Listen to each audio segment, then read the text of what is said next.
Hindi chapter 2 20 के दांत का यह दूसरा पार्ट वीडियो है, दूसरा भाग वीडियो है। और पिछले वीडियो में हम लोग यहाँ तक पढ़े थे कि रोज रोज अपने बेटे मदन की पिटाई करने वाला मदन आज कांसू की पिटाई करने पर उसे दंडित करने के बजाय अपनी छाती से क्यों लगा लेता है। यहाँ तक हम लोग इस क्वेश्चन को अगले वीडियो में, पिछले वीडियो में देख लिए थे। और इस वीडियो में हम लोग यहाँ से पढ़ेंगे कि व्याख्या करना है कि खोखा के दुर्ललित स्वभाव के अनुसार ही सेनों ने सिद्धांतों को भी बदल लिया था। तो वीवीआई क्वेश्चन है और यहीं से आज हम लोग इस वीडियो की शुरुआत करेंगे, इस लेसन की शुरुआत करेंगे। तो आप जितने सारे भी स्टूडेंट हमारे चैनल पर नए हैं तो जल्दी जल्दी से चैनल को सब्सक्राइब कर लीजिए और साथ में बेल आइकन दबा लीजिए और वीडियो को लाइक कर दीजिए। तो चलिए यहाँ से हम लोग शुरू करेंगे और जानेंगे कि खोखा के दुर्ललित स्वभाव के अनुसार ही सेनों ने सिद्धांतों को भी बदल लिया था। इस क्वेश्चन को हम लोग को व्याख्या करना है। तो देखिए, कहता है कि प्रस्तुत पंक्ति हमारी पाठ्य पुस्तक गोधूली भाग के शीर्षक 20 के दांत से उद्धृत की गई है। आप जब भी क्वेश्चन का आंसर लिखते हैं तो यदि ऊपर में आप ए वाला लाइन जोड़ देते हैं तो जो कॉपी चेक करने वाला रहता है उसको यह समझ में आता है कि जो लड़का है वो पढ़ने में अच्छा है और यह भाषा का ज्ञान रखता है। ठीक है, तो प्रस्तुत पंक्ति हमारी पाठ्य पुस्तक गोधूली भाग के शीर्षक 20 के दांत से उद्धृत की गई है, जिसके कहानीकार नलिन बिलोचन शर्मा हैं। इस पंक्ति के माध्यम से लेखक यह बताना चाहते हैं कि सेन साहब की 5 लड़कियां जो बिल्कुल सभ्य और अनुशासित है, लेकिन ठीक इसके विपरीत खोखा बिगड़े बाप का बिगड़ा संतान है। ठीक है, यहाँ पर लेखक बताते हैं कि उनकी 5 लड़कियां हैं जो बिल्कुल सभ्य और अनुशासित है, उनको घर के मान मर्यादा में रखा जाता है, लेकिन ठीक इसके विपरीत खोखा बिगड़े बाप का बिगड़ा संतान है, जिसे अधिक लाड प्यार ने बिगाड़ दिया है। इसकी हर गलती में इंजीनियर का सपना दिखाई देता है।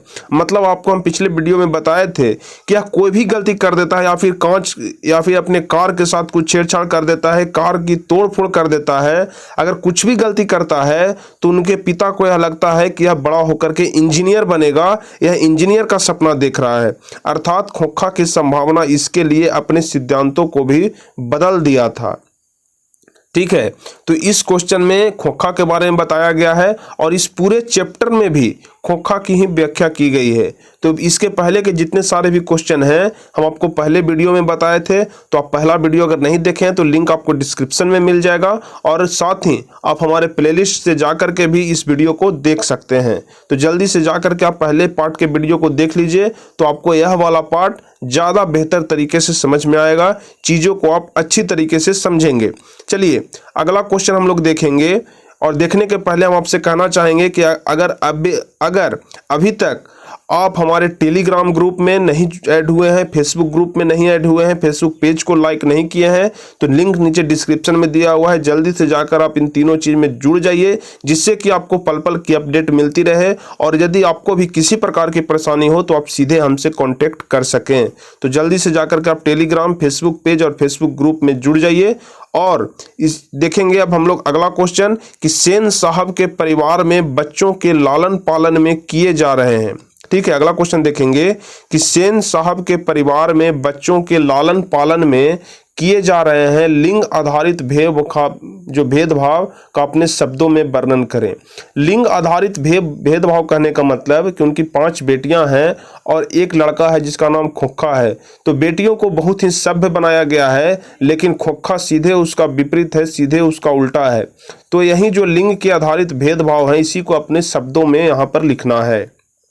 तो देखिए, सबसे पहले हम लोग ऊपर लिखेंगे कि हिंदी साहित्य के सुप्रसिद्ध कहानीकार नलिन बिलोचन शर्मा ने सिर्फ यह लाइन लिखते ही, जैसे ही आप सिर्फ यह बड़ा लाइन लिखिएगा कि हिंदी साहित्य के सुप्रसिद्ध कहानीकार। देखिए, क्वेश्चन लिखने का भी बहुत सारे तरीका होता है। एक होता है कि जो क्वेश्चन पूछा सीधे उसका आप जवाब लिख दिए, तो सिर्फ यह लगता है कि आप सिर्फ रट करके आए हैं, आप रटंत विद्या जानते हैं, जिसको आप सीधे सीधे यहाँ पर उतार दिए हैं।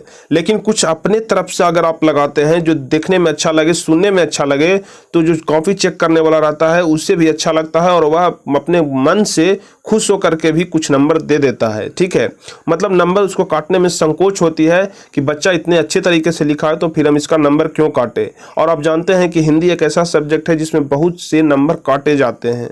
ठीक है, तो आप इसको अच्छे तरीके से लिखिएगा और इस प्रकार से लिखिएगा कि हिंदी साहित्य के सुप्रसिद्ध कहानीकार नलिन बिलोचन शर्मा ने बच्चे और बच्चियों के लालन पालन में जो दूरियां बताया है, ठीक है, बच्चे और बच्चियों के लालन पालन में जो दूरियां बताया है वो सचमुच ही अभिशप्त है। अतः वह अपने बेटियों को शिक्षा देना उचित नहीं समझता।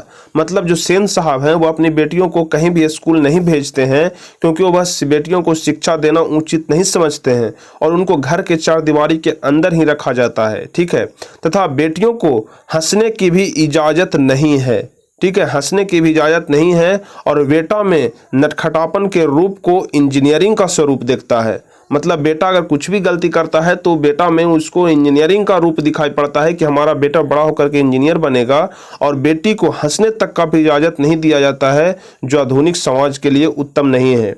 तो इसी चीज को यहाँ पर क्वेश्चन में पूछ रहा था कि लिंग के आधार पर, मतलब लड़की और लड़का के आधार पर जो भेदभाव इस कहानी में बताया गया है, इसी को यहाँ पर हमको व्याख्या करना था। तो यहाँ पर लिख देंगे हम लोग इसी चीज को, ठीक है, कि बच्चियों के लालन पालन में जो दूरियां बताया है वो सचमुच ही अभिशप्त है। अतः वह अपने बेटियों को शिक्षा देना उचित नहीं समझते तथा बेटियों को हंसने की भी इजाज़त नहीं है, और बेटों में जो बिगड़ैल स्वभाव है, जो नटखटापन का रूप है, उसको इंजीनियरिंग का स्वरूप कहते हैं जो आधुनिक समाज के लिए उत्तम नहीं है।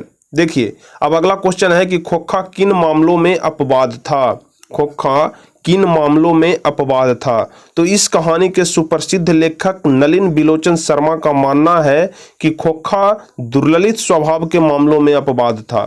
दुर्ललित स्वभाव कहने का मतलब कि खराब स्वभाव, ठीक है, तो खोखा जो था वो दुर्ललित स्वभाव के मामलों में अपवाद था। वह बात बात में अपने बहनों को तथा अहाते के अंदर रहने वाले छोटे छोटे बच्चों को अपने रोह में रखना पसंद करता था।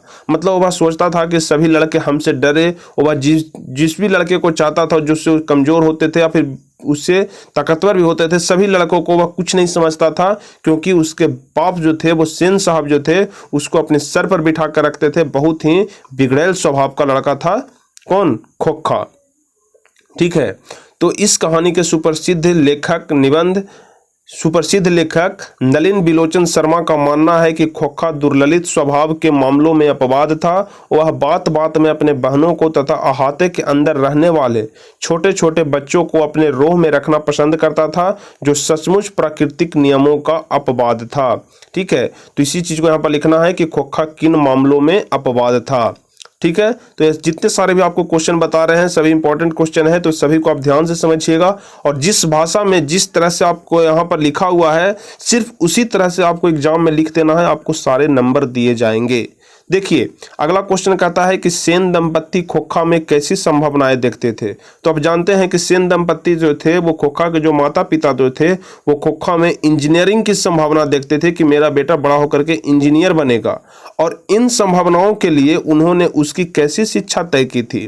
तो देखिए इसका आंसर होगा कि हिंदी साहित्य के महान नकेलवादी लेखक नलिन बिलोचन शर्मा ने सेन दंपत्ति खोखा में इंजीनियरिंग की संभावनाएं देखा करता था, ठीक है, कि हमारा जो बेटा है वो खोखा है जो बड़ा होकर के इंजीनियर बनेगा, और वह खोखा को उसी प्रकार का शिक्षा देना तय किया था जैसे बढ़ईगिरी तथा अन्य सामग्रियों को तोड़ फोड़ कर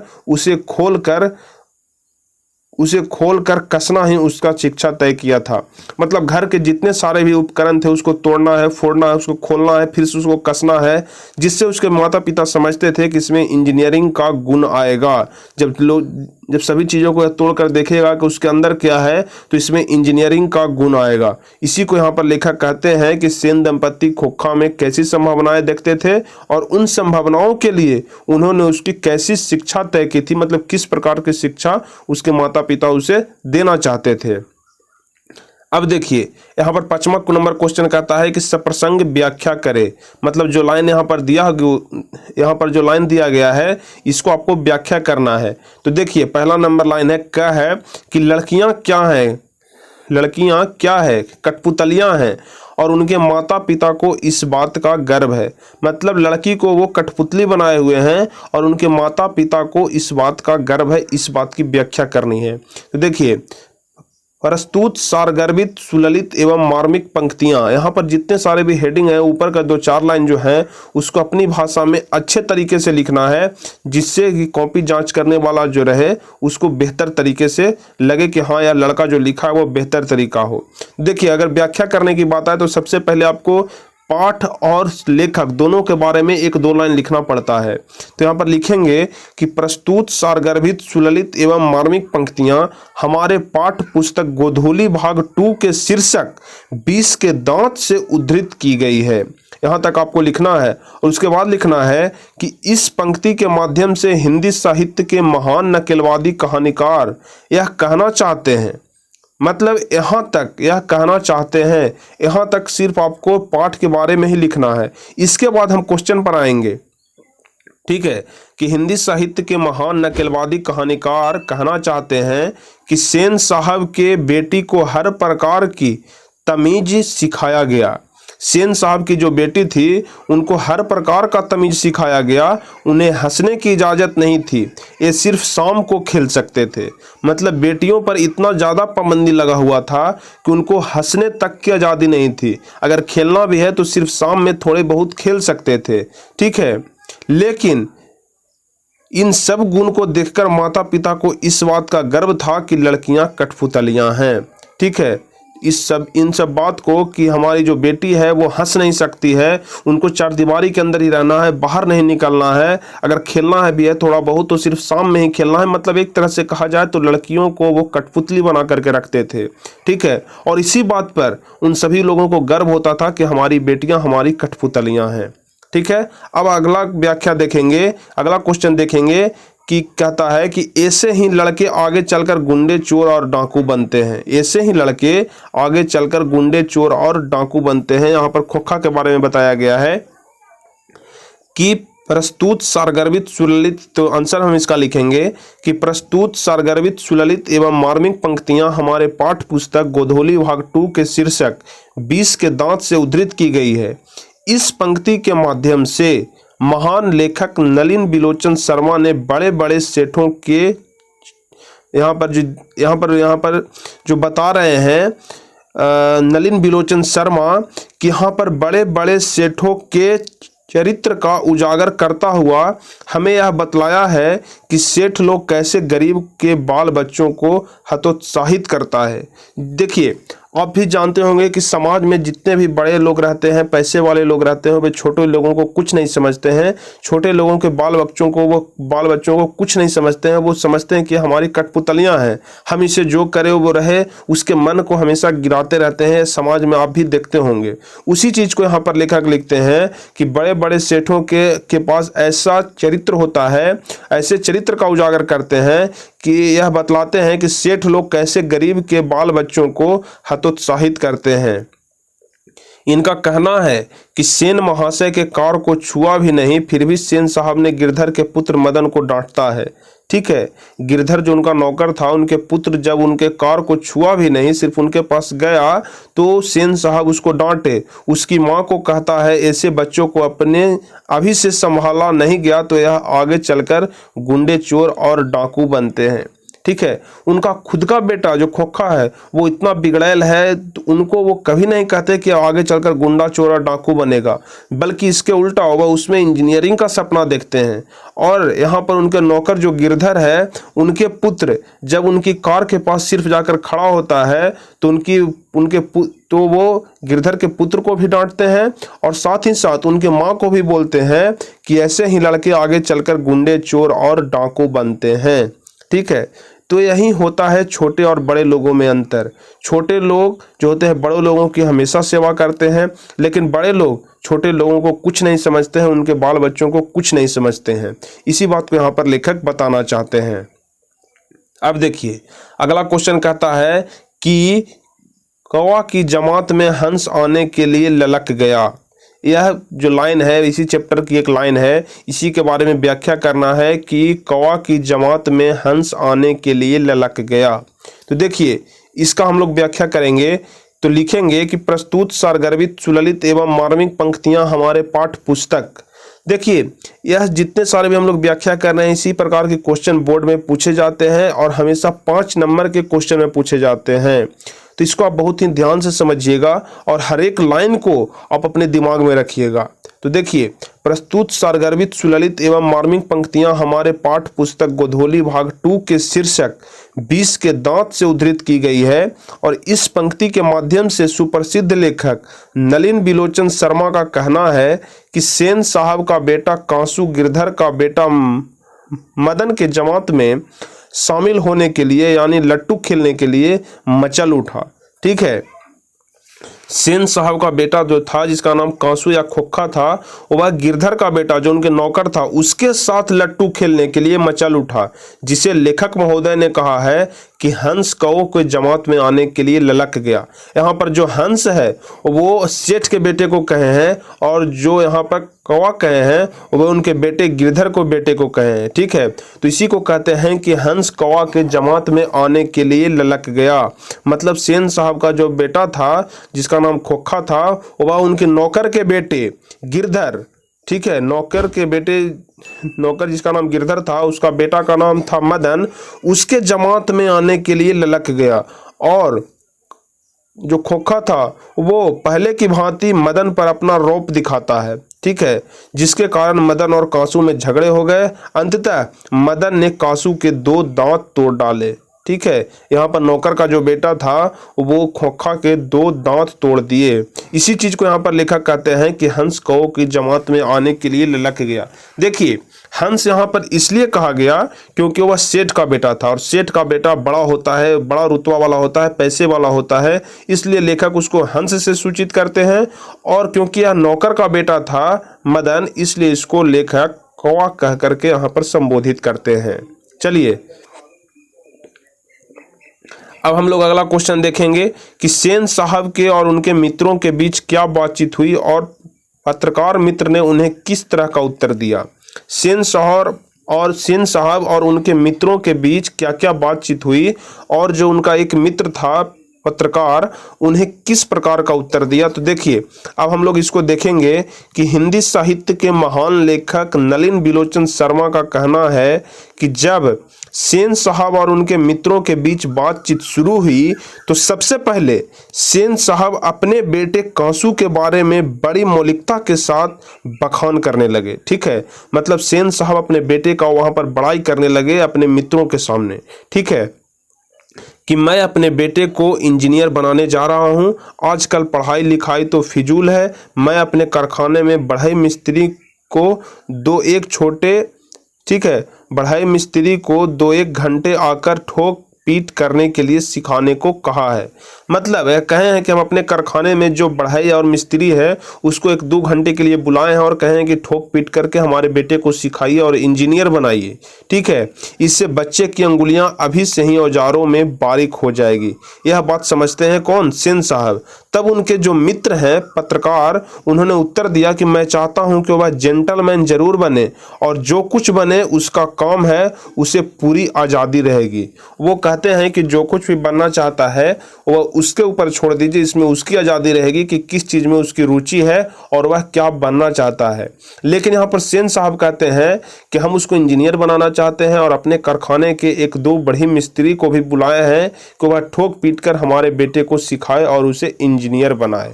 ठीक है, चलिए अब अगला क्वेश्चन देखेंगे कि मदन और ड्राइवर के बीच के विवाद के द्वारा कहानीकार क्या बताना चाहते हैं। क्वेश्चन को आप ध्यान से समझिएगा कि मदन और ड्राइवर के बीच के विवाद के द्वारा कहानीकार क्या बताना चाहते हैं। तो चलिए इसका हम लोग उत्तर देखेंगे कि हिंदी साहित्य के महान नकेलवादी लेखक नलिन बिलोचन शर्मा मदन और ड्राइवर के बीच के विवाद के द्वारा हमें यही बताना चाहते हैं कि जब कोई गरीब व्यक्ति अमीर की शरण में रहता है। यहाँ से ध्यान से समझिएगा, मदन और ड्राइवर के बीच में जो विवाद हुआ उसके द्वारा लेखक बताना चाहते हैं कि जब कोई गरीब व्यक्ति अमीर की शरण में रहता है तो वह गरीब की सहायता नहीं करता बल्कि मदद मांगने पर उसे ठुकरा देता है।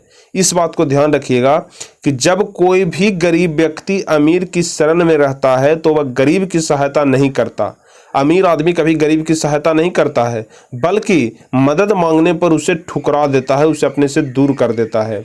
इसी बात को यहाँ पर लेखक कहते हैं कि मदन और ड्राइवर के बीच का जो विवाद है, इसको कहानीकार अपने रूप से, अपने ढंग से यहाँ पर बताते हैं। तो यही क्वेश्चन यहाँ पर पूछा गया है कि मदन और ड्राइवर के बीच में जो विवाद हुआ, उसके द्वारा कहानीकार क्या बताना चाहते हैं।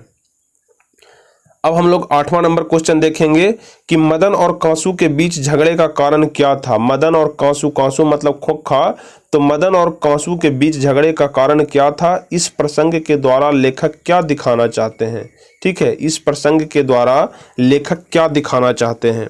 तो देखिए, हिंदी साहित्य के महान नकेलवादी लेखक नलिन बिलोचन शर्मा का कहना है कि मदन और कांसू के बीच झगड़े का मूल कारण लट्टू का खेल को माना जाता है। मतलब कांसू का मन करता है कि वह मदन के साथ आकर लट्टू खेले, लेकिन मदन उसे लट्टू खेलने से मना कर देता है, लट्टू खेलने अपने साथ नहीं देता है। इसी बात को लेकर के दोनों के बीच झगड़ा हो जाता है, क्योंकि मदन को जब ड्राइवर के द्वारा गाड़ी नहीं छूने दिया गया, तब उसे ढकेल दिया गया। इस बात को लेकर के मदन ने भी कांसू को लट्टू खेलने से इनकार कर दिया। मतलब वह उसका बदला लिया, क्योंकि जब मदन जो है वो सेन साहब की गाड़ी को छूना चाहता था, तो ड्राइवर उसे ढकेल दिया और उसे गाड़ी छूने नहीं दिया। इसी बात का बदला वह खोखा मतलब कांसू से लेता है कि वह उसे अपने साथ लट्टू खेलने नहीं देता है, जिससे कांसू और मदन के बीच झगड़ा होने लगा। ठीक है, इस प्रसंग के माध्यम से लेखक बताना चाहते हैं कि बालक नादान होता है, वो अमीर और गरीब को नहीं देखता और वह अपना अपमान सहन नहीं करता। मतलब बालक को कुछ पता नहीं होता है कि क्या अमीर होता है, क्या गरीब होता है, सिर्फ वह अपना अपमान के बदले में सिर्फ एक दूसरे से झगड़ा कर लेता है। मदन को यह नहीं पता कि जो खोखा है, जो कांसू है, वो हमसे ज़्यादा अमीर है, हम उसके यहाँ काम करते हैं, हमारे पिताजी उसके यहाँ काम करते हैं, इस बात को वह नहीं जानता। सिर्फ वह अपना अपमान का बदला लेने के लिए वह उससे झगड़ा कर लेता है। इसी बात को यहाँ पर लेखक कहते हैं, और इस क्वेश्चन में इसी चीज को यहाँ पर व्याख्या करने के लिए बोला जाता है। चलिए अब हम लोग अगला क्वेश्चन को देखेंगे कि सेन साहब, मदन, कांसू और गिरधर का चरित्र चित्रण करिए। यहाँ पर चरित्र चित्रण करने का मतलब इसके बारे में बताइए कि सेन साहब कौन थे, मदन कौन था, कांसू कौन था और गिरधर कौन था, इसके बारे में इसको बताना है। तो देखिए, सबसे पहले सेन साहब एक फैक्ट्री के मालिक थे, जिसको आप जानते हैं कि सेन साहब एक सेठ आदमी थे जो एक फैक्ट्री के मालिक थे, जो बहुत घमंडी थे। उन्हें रुपया पैसा का घोर अहंकार था। ठीक है, उन्हें रुपया पैसा का घोर अहंकार था, और वो जिन गरीबों के बलबूते फैक्ट्री चला रहे थे, महल में निवास करते थे, वो उन्हीं गरीब के बाल बच्चों को खुश देखना नहीं चाहते थे। मतलब उनके यहाँ जो भी मजदूर काम करता था, जिनके बदौलत वो फैक्ट्री चला रहे थे, उन्हीं के बाल बच्चों को यह देखना नहीं चाहते थे। इस प्रकार का घमंड था सेन साहब के अंदर। और यदि मदन की बात करें, तो मदन जो कि एक स्वाभिमानी बालक था, जिसका उम्र 5 से 6 वर्ष का था, वह गरीब गिरधर लाल का बेटा था। गिरधर लाल जो उनके यहाँ नौकर का काम करता था, वह एक बहुत ही ईमानदार बालक है। मतलब लेखक यहाँ मदन के बारे में कहते हैं कि मदन एक बहुत ही ज़्यादा ईमानदार बालक है, जो गिरधर लाल का बेटा है। ठीक है, उसकी उम्र क्या है, तो उसकी उम्र महज 5 से 6 वर्ष का ही है। ठीक है, अब हम लोग अगला देखेंगे कि कांसू का चरित्र चित्रण करेंगे। सबसे ऊपर हम लोग सेन साहब का सेन साहब के बारे में जाने, सेन साहब का चरित्र चित्रण किए। उसके बाद हम लोग मदन के बारे में जाने। अब हम लोग कांसू का चरित्र चित्रण करेंगे कि कांसू, जिसको हम लोग खोखा भी बोलते हैं, जिसका दूसरा नाम खोखा भी था, तो जो कि एक घमंडी पिता का घमंडी बेटा है। ठीक है, कांसू जो कि एक घमंडी पिता का घमंडी बेटा है, जिसे माता पिता के लाड प्यार ने बिगाड़ दिया है। वह दुर्ललित स्वभाव का बच्चा है। वह जिस पर चाहता उस पर हाथ चला देता था। वह वस्तुओं को तोड़ फोड़ देता था। ठीक है, मतलब कांसू एक बहुत ही घमंडी और बिगड़ैल स्वभाव का लड़का है, जो सेन साहब का बेटा है, और उसके माता पिता के लाड प्यार ने उसे बिगाड़ दिया है। वह दुर्ललित स्वभाव का बच्चा है। वह जिस पर चाहता उस पर हाथ चला देता, मतलब हाथ चलाने में वह तनिक भी देरी नहीं करता था, और वह वस्तुओं को तोड़ फोड़ देता था। अब हम लोग देखेंगे अगला गिरधर के बारे में, गिरधर का चरित्र चित्रण करेंगे। ठीक है, कि गिरधर कौन है और गिरधर के बारे में जानेंगे। तो गिरधर एक गरीब व्यक्ति था, जो मदन का पिता था। ठीक है। गिरधर एक गरीब व्यक्ति था जो मदन का पिता था। वह सेन साहब के यहाँ किरानी के पद पर काम करते थे।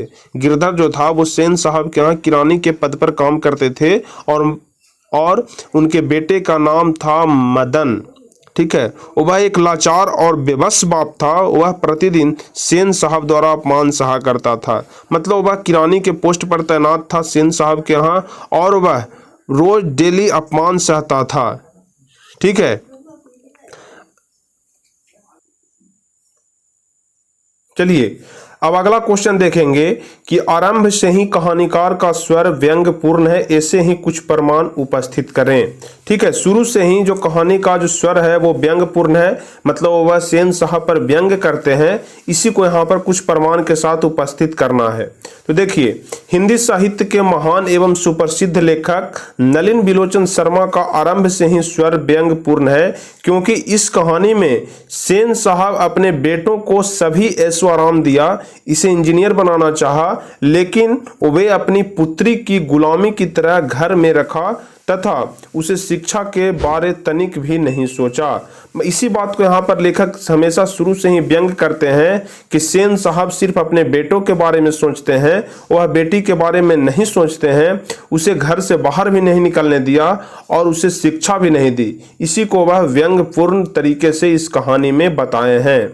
तो आपका आज का लेसन मतलब सेकेंड लेसन जिसका नाम 20 का दांत है, यहीं पर समाप्त होता है और अगले वीडियो में हम लोग पार्ट 3 से पढ़ेंगे, पार्ट 3 के बारे में जानेंगे। तो आज का लेसन आपका यहीं पर द एंड हो जाता है, यहाँ पर खत्म हो जाता है। सिर्फ इतना ही सारे क्वेश्चन हैं जो आपको एग्जाम में पूछे जाएंगे। तो जितना क्वेश्चन हम आपको इस चैप्टर के बारे में बताए, अगर सिर्फ आप इतना ही क्वेश्चन पढ़ लेते हैं तो आपके एग्जाम में एक भी क्वेश्चन नहीं छूटेंगे। इसके अलावा जितने सारे भी ऑब्जेक्टिव क्वेश्चन है हिंदी का, उस पर हम एक अलग से वीडियो बनाएंगे, अलग अलग वीडियो बना करके हम आपको ऑब्जेक्टिव क्वेश्चन के बारे में बताएंगे। तो आप चिंता बिल्कुल ही न करें और अगर किसी प्रकार की दिक्कत है तो आप हमसे सीधे कांटेक्ट कर सकते हैं टेलीग्राम, फेसबुक पेज या फेसबुक ग्रुप के माध्यम से। तो चलिए फिर मिलेंगे हम आपसे अगले वीडियो में पार्ट 3 के साथ, लेसन 3 को बताएंगे।